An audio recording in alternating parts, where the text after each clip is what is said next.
যথাবদ্ধ সনাতা বিপুল ঘটি পদ্মপত্রায়তক্ষী গম্ভীরাবর্তনাভিস্তনভরণমিতা শুভ্রবত্রোত্তরিয়া লক্ষ্মীর্দেবী গজেন্দ্রমণিগণখচিতে স্নাপিতাং হেমকুম্ভৈ নিত্যসা পদ্মহত্তা বসতু মম গৃহে সর্বমঙ্গলং যুক্তা। জগজ্জননী মা কমলা আদি দিনর ইষ্টদেবতা শুক্রদেবতা লক্ষ্মীনারায়ণ জগন্নাথ বলভদ্র সুভদ্রা সুদর্শনী চতুর্ধামূর্তি ଦେବତା ଇଷ୍ଟଦେବୀ ମା ଜଗଜ୍ଜନନୀ ଖଣ୍ଡୁଆରୀ ଯେଉଁମାନେ ଆଜିର ଏ ଆଷ୍ଟ ସମ୍ବାଦର ଦୈନିକ ରାଶିଫଳ କାର୍ଯ୍ୟକ୍ରମଟି ଦେଖୁଛନ୍ତି ଶୁଣୁଛନ୍ତି ସେମାନଙ୍କର ପାଇଁ ଆଜିର ଦିନଟି ସୁଖ ସମୃଦ୍ଧି ମାନସିକ ପାରିବାରିକ ଶାନ୍ତି ଉତ୍ତମ ସ୍ୱାସ୍ଥ୍ୟ ଓ ସମ୍ପଦର ଦିନ ହେଉ, ଏହା ହିଁ ଜଗନ୍ନାଥଙ୍କ ପାଖରେ କାମନା କରି ଆରମ୍ଭ କରୁଛୁ ଆଜିର ଆମର ଦୈନିକ ରାଶିଫଳ କାର୍ଯ୍ୟକ୍ରମ। ଜୟ ଜଗନ୍ନାଥ। ଆଜି ଫେବୃଆରୀ ମାସ 6 ତାରିଖ 2026 ମସିହା ମକର 24 ଦିନ ଫାଲ୍ଗୁନ ମାସ କୃଷ୍ଣପକ୍ଷ ପଞ୍ଚମୀ ଶୁକ୍ରବାର। ପଞ୍ଚମୀ ତିଥି ରାତ୍ରି 1 ଘଣ୍ଟା 19 ମିନିଟ୍ ପର୍ଯ୍ୟନ୍ତ ରହିବ ଏବଂ ଆଜିର ରାଶି ନକ୍ଷତ୍ର ହସ୍ତା କନ୍ୟା। ହସ୍ତା ନକ୍ଷତ୍ର ରାତ୍ରି 12ଟା 24 ମିନିଟ୍ ପର୍ଯ୍ୟନ୍ତ ରହିବ ଏବଂ ଚନ୍ଦ୍ର କନ୍ୟା ରାଶିରେ ଅହରାତ୍ର 60 ଦଣ୍ଡ ଅବସ୍ଥାନ କରିବେ। ପଞ୍ଚମୀ ତିଥି ଯୋଗୁଁ ବେଲ ଖାଇବା ମନା, ଖାଇଲେ ମହାକଳଙ୍କ। ଏ ରହିଥିଲା ଆଜିର ପଞ୍ଜିକା। ବର୍ତ୍ତମାନ ଜାଣିନେବା କେମିତି କଟିବ 12ଟି ରାଶିର ବ୍ୟକ୍ତିମାନଙ୍କର ଆଜିର ଦିନ। ପ୍ରଥମ ରାଶି ମେଷ ରାଶି। ମେଷ ରାଶି ଷଷ୍ଠ ଚନ୍ଦ୍ର ଓ ଚନ୍ଦ୍ରଙ୍କ ନକ୍ଷତ୍ର ଭୋଗ ହେଉଥିବାରୁ ମନରେ ପ୍ରସନ୍ନତା, ଶରୀରରେ ସୁସ୍ଥତା, ପରିବାରରେ ମିତ୍ରତା, ସମସ୍ତଙ୍କ ସହ ବନ୍ଧୁତା, ଚାଲିଚଳନରେ ସଂଯମତା, ବଚନରେ ମଧୁରତା ଏବଂ ସମସ୍ତ କର୍ମରେ ସ୍ୱଚ୍ଛତା ଓ ସମୟାନୁବର୍ତ୍ତିତା ଆପଣାଇବେ। ପରୋପକାର, ସମାଜ ସେବା, ଧାର୍ମିକ କର୍ମରେ ଅଧିକ ଆଗ୍ରହ ରହିବ ଏବଂ କୌଣସି ସଭା କିମ୍ବା ସଂଗଠନର ନେତୃତ୍ୱ ମିଳିବ। ଯଶ, ସମ୍ମାନ, ସାମାଜିକ ପ୍ରତିଷ୍ଠା, ଜନସମ୍ପର୍କ ବୃଦ୍ଧି ପାଇବ ଏବଂ ମହତ୍ ବ୍ୟକ୍ତିଙ୍କ ସାନ୍ନିଧ୍ୟ ଲାଭ କରିବେ। ଶତ୍ରୁମାନେ ମିତ୍ରତାରେ ହାତ ବଢ଼ାଇବେ ଏବଂ ଆପଣଙ୍କ ବକ୍ତବ୍ୟରେ ସମ୍ମୋହନର ଶକ୍ତି ରହିବ। ଆର୍ଥିକ ସ୍ଥିତିରେ ଉନ୍ନତି ଏବଂ ଋଣମୁକ୍ତ ହେବାର ସୁଯୋଗ ଜୁଟିବ। ବାଣିଜ୍ୟ, ବ୍ୟବସାୟ, ପରିବହନରେ ଆୟ ଅତି ଉତ୍ତମ ହେବ। କର୍ମରେ ଆଶାଠାରୁ ଅଧିକ ସଫଳତା, ଉଚ୍ଚ ସମ୍ମାନ, ଉଚ୍ଚ ପଦବୀ ପ୍ରାପ୍ତ ହେବ। ଯେଉଁମାନଙ୍କର ଅଶ୍ୱିନୀ ଓ କୃତ୍ତିକା ମେଷ ସେମାନେ ସତର୍କତା ସେମାନେ ସୁଫଳ ପାଇବେ। ଶୁଭ ରଙ୍ଗ ଲାଲ, ସଂଖ୍ୟା 6, ଆରାଧନା ମା ବଗଳାମୁଖୀ। ବୃଷ ରାଶି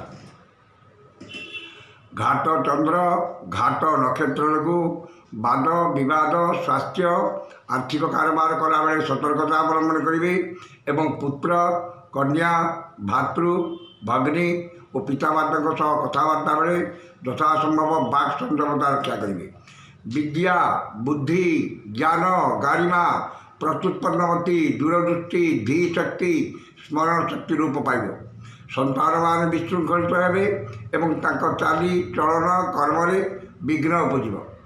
ପିତାମାତାଙ୍କ ସ୍ୱାସ୍ଥ୍ୟଗତ ସମସ୍ୟା ଦେଖାଦେବ ଏବଂ ପାରିବାରିକ ଅଶାନ୍ତି ଉଗ୍ର ରୂପ ଧାରଣ କରିବ। ମାନ ସମ୍ମାନ ହାନି, ମାନସିକ ଦୁଶ୍ଚିନ୍ତା, ପରିବାରରେ ମନୋମାଳିନ୍ୟ, ସ୍ୱଜନରେ ବିବାଦ, ପଡ଼ୋଶୀଙ୍କ ସହ ତିକ୍ତତା ଏବଂ ଇତରଜନଠାରୁ ଅପମାନ ପାଇବେ। ବାଣିଜ୍ୟ, ବ୍ୟବସାୟ, ପରିବହନରେ କ୍ଷତି ପହଞ୍ଚିବ। କର୍ମରେ ବିଫଳତା ଓ ପଦସ୍ଥ ଅଧିକାରୀଙ୍କ ରୋଷର ଶିକାର ହେବେ। ଯେଉଁମାନଙ୍କର ରୋହିଣୀ ବୃଷ ସେମାନେ ସତର୍କତା ଅବଲମ୍ବନ କରିବେ।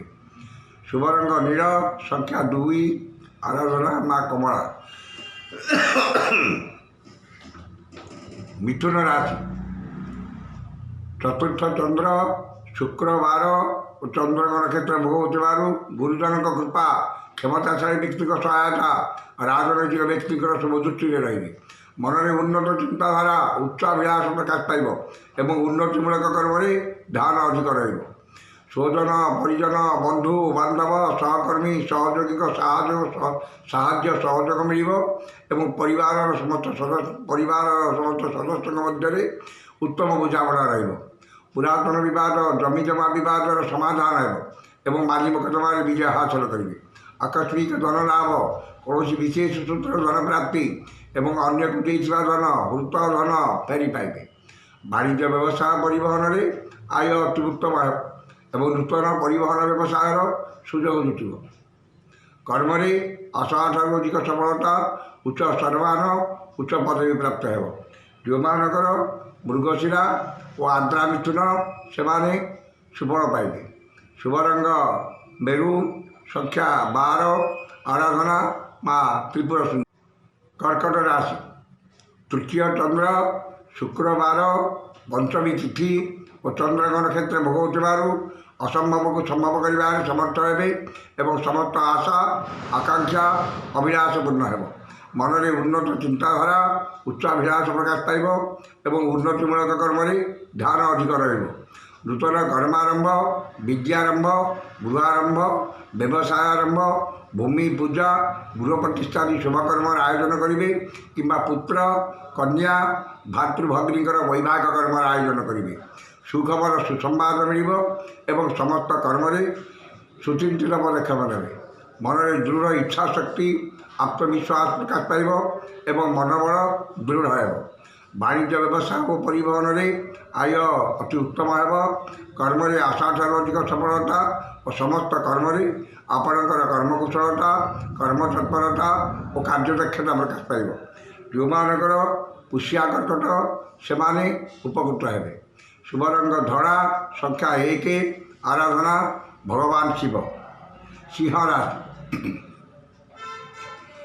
କୃଷ୍ଣପକ୍ଷର ଦ୍ୱିତୀୟ ଚନ୍ଦ୍ର ଯୋଗୁଁ ଧନକୁ ନେଇ ବିବାଦ ଓ ମାଝି ମୋକଦ୍ଦମାରେ ପଡ଼ିପାରନ୍ତି ଏବଂ ମୂଲ୍ୟବାନ ପଦାର୍ଥ ନଷ୍ଟ କିମ୍ବା ହଜିଯାଇପାରେ। ଅନ୍ୟଠାରୁ ଆଣିଥିବା ଧନ ଫେରାଇବାରେ ଅସମର୍ଥ ହେବେ ଏବଂ ଅନ୍ୟକୁ ଦେଇଥିବା ଧନ ପାଇବାରେ ବିଫଳ ହେବେ। ମନ ଅସ୍ଥିର, ବିଷାଦଗ୍ରସ୍ତ, ଚାପଗ୍ରସ୍ତ ରହିବ ଏବଂ ଶାରୀରିକ ପୀଡ଼ା ଭୋଗିବେ। ଧନ କ୍ଷତି, ମାନସିକ ଅସ୍ଥିରତା, ପରିବାରରେ ମନମାଳିନ୍ୟ, ସ୍ୱଜନରେ ବିବାଦ, ପଡ଼ୋଶୀଙ୍କ ସହ ତିକ୍ତତା ଏବଂ ଚାଲିଚଳନ, ବ୍ୟବହାର, କଥାବାର୍ତ୍ତା ବିବାଦୀୟ ହେବ। ବାଣିଜ୍ୟ ବ୍ୟବସାୟ ପରିବହନରେ କ୍ଷତି ପହଞ୍ଚିବ ଏବଂ ଆର୍ଥିକ ସ୍ଥିତି ବିଗିଡ଼ିଯିବ। କର୍ମରେ ବିଫଳତା ଓ କର୍ମ ପ୍ରତି ଅନାଗ୍ରହ ଭାବ ପ୍ରକାଶ ପାଇବ। ଯେଉଁମାନଙ୍କର ପୂର୍ବ ଫାଲ୍ଗୁନୀ ସିଂହ ସେମାନେ ସତର୍କତା ଅବଲମ୍ବନ କରିବେ। ଶୁଭ ରଙ୍ଗ ଗୋଲାପୀ, ସଂଖ୍ୟା 3, ଆରାଧନା ମା ମାଣିକେଶ୍ୱରୀ। କନ୍ୟା ରାଶି, ଶ୍ରୀଚନ୍ଦ୍ର ଶୁକ୍ରବାର ଓ ଚନ୍ଦ୍ରଙ୍କ ନକ୍ଷତ୍ର ଭୋଗ ହେଉଥିବାରୁ ଧନ ମାନ ସମ୍ମାନ, ସ୍ୱଜନରେ ସୁସମ୍ପର୍କ, ପରିବାରରେ ସୁଖଶାନ୍ତି, ଲକ୍ଷ୍ମୀଙ୍କର କୃପା ଏବଂ ସୁଖାଦ୍ୟ ସୁବଚନ ପ୍ରାପ୍ତି ହେବ। ନୂତନ କର୍ମାରମ୍ଭ, ବିଦ୍ୟାରମ୍ଭ, ଗୃହାରମ୍ଭ, ବ୍ୟବସାୟ ଆରମ୍ଭ, ଭୂମି ପୂଜା, ଗୃହ ପ୍ରତିଷ୍ଠା ଆଦି ଶୁଭକର୍ମର ଆୟୋଜନ କରିବେ କିମ୍ବା କୌଣସି ଶୁଭକର୍ମରେ ପରିବାର ସହ ଯୋଗ ଦେବେ। ଆମୋଦ ପ୍ରମୋଦ ମୌଜ ମଜିସ୍ରେ ଅଧିକ ଆଗ୍ରହ ରହିବ ଏବଂ ପରିବାରରେ ସ୍ୱର୍ଗୀୟ ସୁଖ ଅନୁଭୂତ ହେବ। ସୁଖବର ସୁସମ୍ବାଦ ମିଳିବ ଏବଂ ସମସ୍ତ କର୍ମରେ ସୁଚିନ୍ତିତ ପଦକ୍ଷେପ ନେବେ। ସ୍ୱଜନ ପରିଜନ ବନ୍ଧୁ ବାନ୍ଧବ ସହକର୍ମୀ ସହଯୋଗୀ ପରିବାର ସଦସ୍ୟଙ୍କ ସାହାଯ୍ୟ ସହଯୋଗ ମିଳିବ ଏବଂ ଦେହ ମନ ସୁସ୍ଥ ରହିବ। ବାଣିଜ୍ୟ ବ୍ୟବସାୟ ପରିବହନରେ ଆୟ ଯାହା ହେଲେ ମଧ୍ୟ ମନରେ ଆତ୍ମସନ୍ତୋଷ ଆତ୍ମତୃପ୍ତି ରହିବ। କର୍ମରେ ସ୍ୱଳ୍ପ ପରିଶ୍ରମରେ ଅଧିକ ସଫଳତା ଓ ସମ୍ମାନ ମିଳିବ। ଯେଉଁମାନଙ୍କର ଉତ୍ତରା ଫାଲ୍ଗୁନୀ ଓ ଚିତ୍ରା କନ୍ୟା ସେମାନେ ଉପକୃତ ହେବେ। ଶୁଭ ରଙ୍ଗ ମେରୁନ୍, ସଂଖ୍ୟା 8, ଆରାଧନା ମା ତ୍ରିପୁର ସୁନ୍ଦରୀ। ତୁଳା ରାଶି, ଦ୍ୱାଦଶ ଚନ୍ଦ୍ର ଶୁକ୍ରବାର ଓ ଚନ୍ଦ୍ରଙ୍କ ନକ୍ଷତ୍ର ଭୋଗ ହେଉଥିବାରୁ ସମସ୍ତ ଅସମ୍ପୂର୍ଣ୍ଣ କର୍ମକୁ ପୂର୍ଣ୍ଣାଙ୍ଗ ରୂପ ଦେବାରେ ସମର୍ଥ ହେବେ ଏବଂ ସମସ୍ତ ଅସମ୍ଭବ କାମ ଆଜି ଆପଣଙ୍କ ପାଇଁ ସମ୍ଭବ ହେବ। ମନରେ ଉନ୍ନତ ଚିନ୍ତାଧାରା ଓ ଉଚ୍ଚାଭିଳାଷ ପ୍ରକାଶ ପାଇବ ଏବଂ ସମସ୍ତ କର୍ମ ଆଜି ଆପଣଙ୍କ ପାଇଁ ସହଜ ହେବ। ଅପବ୍ୟୟ, ଅପବାଦ, ଅପଦୋଷରୁ ସାମୟିକ ମୁକ୍ତି ମିଳିବ ଏବଂ ଅଯଥା ଖର୍ଚ୍ଚ, ଅବଧ ଖର୍ଚ୍ଚ, ପରିବାରର ଖର୍ଚ୍ଚ ଭାର କମ୍ ରହିବ। ଖର୍ଚ୍ଚ ପ୍ରତି ଅନାଗ୍ରହ, ସଞ୍ଚୟ ପ୍ରତି ମନରେ ଆଗ୍ରହ ପ୍ରକାଶ ପାଇବ ଏବଂ ଆୟର କିଛି ଅଂଶ ସଞ୍ଚୟରେ ବିନିଯୋଗ କରିବେ। ଠିକ୍ ସମୟରେ ଠିକ୍ ନିଷ୍ପତ୍ତି ନେବାରେ ସମର୍ଥ ହେବେ ଏବଂ ସମସ୍ତ କର୍ମରେ ସୁଚିନ୍ତିତ ପଦକ୍ଷେପ ନେବେ। ବାଣିଜ୍ୟ ବ୍ୟବସାୟ ଓ ପରିବହନରେ ଆୟ ଅତି ଉତ୍ତମ ହେବ ଏବଂ ଆୟର କିଛି ଅଂଶ ସଞ୍ଚୟରେ ବିନିଯୋଗ କରିବେ। କର୍ମରେ ଆଶାଠାରୁ ଅଧିକ ସଫଳତା ଓ ସମସ୍ତ କର୍ମ ଆଜି ଆପଣଙ୍କ ପାଇଁ ସହଜ ହେବ। ଯେଉଁମାନଙ୍କର ଚିତ୍ରା ଓ ସ୍ୱାତି ତୁଳା ସେମାନେ ସୁଫଳ ପାଇବେ। शुभ रंग नील, संख्या 2, आराधना माँ कमला। बिच्छा राशि एकादश चंद्र और घाट बार जो घाट बार प्रभाव विशेष रहा।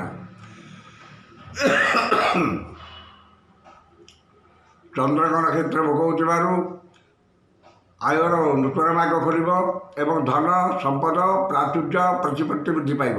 मूल्यवान धातु भूमि जानवाहन क्रय करेंगे एवं उन्नतिमूलक कर्म धन और ध्यान उभय विनियोग करेंगे।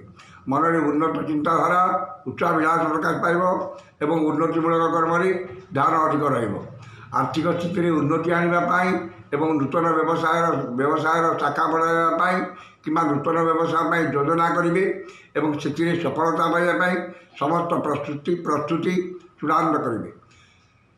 नूतन कर्मारंभ व्यवसाय आरंभ विदेश यात्रार सुजोग जुटिब एवं धन संपद प्राचुर्य प्रतिपत्ति वृद्धि पाइब।